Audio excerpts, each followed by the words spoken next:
we got robbed by Nintendo. It's proven now, but thankfully they're trying to pay us back with some awesome Black Friday deals. They've announced their sales for the biggest shopping weekend of the year, plus more new details on updates coming to Switch games. So good morning, Mario, and good morning, Switch fans. Hope you're all doing fantastic.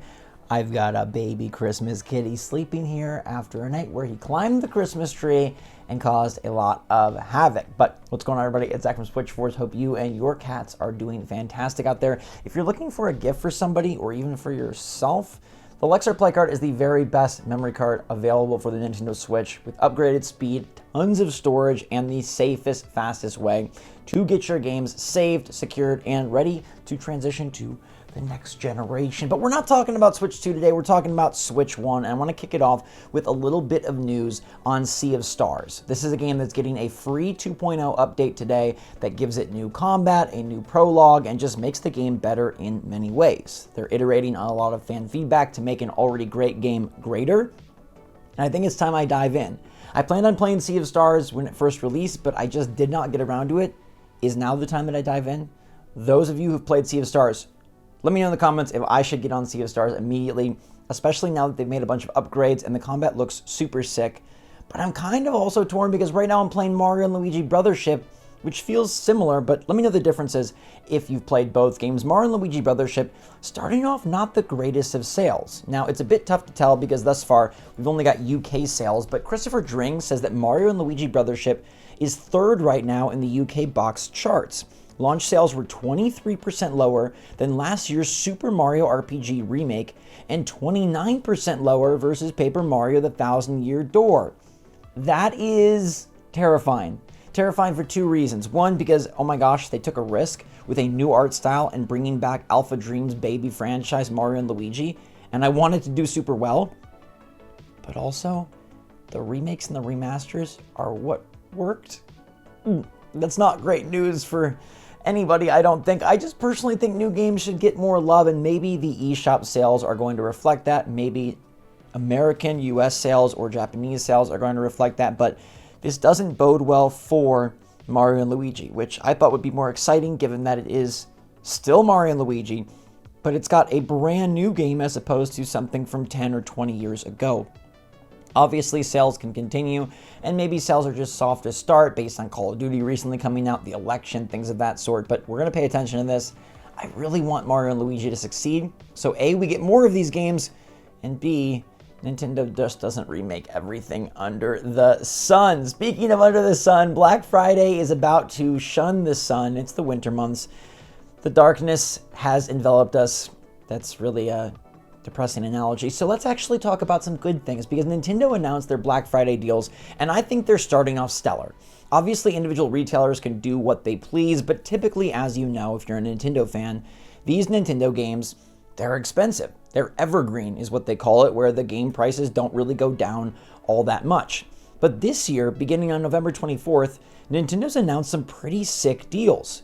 These are going to happen at Best Buy, GameSpot, I think they mean GameStop. They said GameSpot, but I'm almost, yes, they mean GameStop. Nintendo, GameStop, Target, and Walmart for Tears of the Kingdom for $50. Now that sounds like a $10 savings, but it's actually a $20 savings, right? That game is $70 retail, so $49.99 is a really good price if you want to give someone the lovely present of a humongous world where they can fuse giant Gundams together and make death machines to take down Ganon. Now, Super Mario Maker 2, Animal Crossing New Horizons, Pikmin 4, Nintendo Switch Sports, and Kirby and the Forgotten Land are all $40 each. These prices, I don't think are the greatest. I feel like we've seen Kirby and the Forgotten Land for $40 a lot. Switch Sports, I think that's cheaper on the eShop. Mario Maker 2 is pretty old at this point. ACNH for $40 feels nice if you need to get somebody a new island. Maybe they already have an island and this is a way to give them like, hey, start over, because Nintendo's not updating that game. Pikmin 4 for $40 does feel pretty good. I think Pikmin 4 kind of did fly under the radar a bit last year. A very good game, gorgeous art. Not the multiplayer mode I wanted, but a really good story and just so many good Pikmin moments. The really nice sale, though, is Mario Odyssey and Pikmin 1+2 for $30. Now, these games are older, yes, but if for some reason you missed Mario Odyssey, lost your cartridge, or want to gift it to someone who got a Switch later on in the cycle, $30 for Odyssey is so good. That game holds up so well. I don't know if you remember, but I played some on stream earlier this year, and like, dude, one of my favorite Switch moments of the year was going back and seeing that Odyssey is so darn great. Now, Nintendo is also doing $20 off the retail price of the Neon Red and Neon Blue Joy-Cons, as well as the Pro Controller, which is pretty darn nifty. Now, I'll let you know that there's also a sale at Walmart where you get $22 off the Neon Green and Neon Pink Joy-Con. So Nintendo is doing 20 off the blue and red, Walmart is doing 22 off the pink and green, and then Nintendo again is doing 20 off the Pro Controller. Those aren't the best sales that we've ever seen, but they're pretty darn solid, and if you do need new controllers, they're gonna almost assuredly carry over. The Pro Controller in particular. The Joy-Con, like, if you're worried about Switch 2, maybe pause, because the new Joy-Con will probably be a bit better. Hopefully no drift, most importantly. My favorite thing here, though, is Tears of the Kingdom for $50. I think that's a good deal, giving $20 off. And then, honestly, Mario Odyssey for $30, Pikmin 4 for $40. Those feel pretty strong to me as well. And then remember, Nintendo will have a big holiday season eShop sale. It probably won't emphasize many first-party games, as these retailer-dedicated deals are going to be where the savings come from Nintendo titles, but there might be a smaller game from Nintendo in there, like something like Kirby Dream Buffet, Box Boy plus Box Girl, maybe even a Fire Emblem game I could see, like some digital sales on some franchises that aren't Mario and Zelda, basically. Nintendo could definitely bring those forward, or like a sale on Tropical Freeze before the first game in the Donkey Kong Country Returns duology comes out.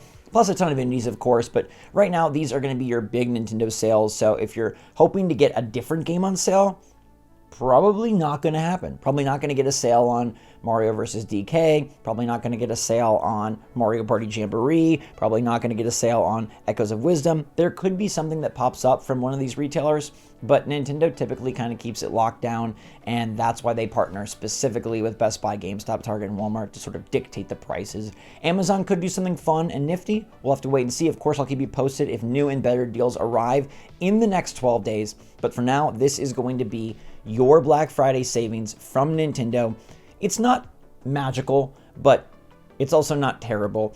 I kind of was hoping for a Black Friday price drop, given that we do know the Switch 2 is coming, but at the same time, like, if Nintendo can milk it during the holiday season, then they're going to go out of their way to milk it, and we probably won't get that price drop until the Switch 2 is announced and given a concrete release date.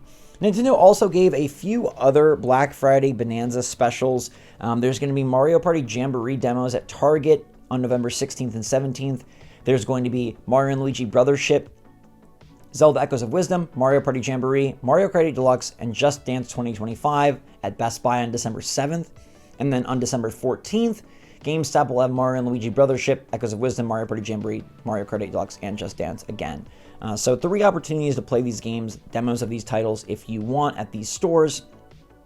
But you probably already know if you want a new Mario Party, if you want a new Mario RPG, and if you want a new 2D Zelda. All in all, like, that is a good trifecta of games, and even though they're not on sale, like, I do feel that this holiday season was decently strong for Nintendo, despite our disappointment not getting anything on the Switch 2 front. We still did get a trio of great games. Part of the reason I hope that Brothership sales do increase and do expand, because, you know, it would be sad if it doesn't. Now, what Nintendo robbed us of and what they owe us for with these deals is that Link was supposed to have his first speaking role. You gotta be kidding me, Nintendo. The director of Echoes of Wisdom, Satoshi Terada, and producer Eiji Onuma revealed that they had written dialogue for Link. Because as you know, in like the traditional Zelda games, you play as Link and Zelda talks. So it would have made perfect sense that in this game, Zelda is who you is, Link is who is speaking.